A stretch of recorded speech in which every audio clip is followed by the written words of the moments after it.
ও চাচা, তোমার পিঠে ডাক কেন? আমাদের একটু বলবেন কি? বলেন তো। ওরে বাপুরে, কি বলবো। আমি ওই মুক্তিযুদ্ধের সময় যুদ্ধ করিলাম, 71-এ মুক্তিযুদ্ধ যুদ্ধ করিলাম। যুদ্ধ করার পরে আমি বালির গর্তের মধ্যে ফেলায় থাকতাম যুদ্ধের ভয়তে। আর বেগুন বানিয়ে ফেলাতাম, ছোট ছোট বেগুন বানাতাম, ওর মধ্যে ফেলায় থাকতাম। কোরআনের ভয়তে, জানের ভয়তে ফেলায় থাকতাম। পাঞ্জাবিরা ছুটইলো, ছুটুরি পরে আমি ঝাফার বাজাতে দোল মেরে যাই, দুপুর খালি ফলাতে গেলাম। ফলাতে গেলি ঢাপ্পা ঢাপ্পা করে দুটো গুলি আমার দুই পিঠে লেগেছে। লাগার পরে আমি উড়েই পড়েছিলাম। ওই থাকলে খানিক পরে 1.5 ঘন্টা আমার পেটের মধ্যে ওই গুলি ঘুরু fun fun fun fun fun fun করে ঘুরিছে।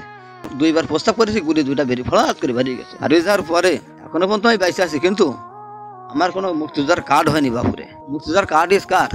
হাল বল না আইসু লোক, ওই হইটু সদরদি সকরদি, তারপরে ওই জালাল পাহাড়ি, অমুক পাহাড়ি, তমুক পাহাড়ি, উকিল মুক্তিযোদ্ধার কার্ড হয়েছে যারা বালির গাথনে পলায় থাকতো। অথচ আমার কোনো কার্ড হয়নি। কি করবো? তাই আমার একটা মুক্তিযোদ্ধার কার্ডের জন্য সরকারের কাছে আমি ফুলভাবে আবেদন জানাচ্ছি। আসসালামু আলাইকুম। ভিডিও ভালো লাগলে একটা লাইক কমেন্ট দিও আর সাবস্ক্রাইব করতে ভুলো না। ধন্যবাদ।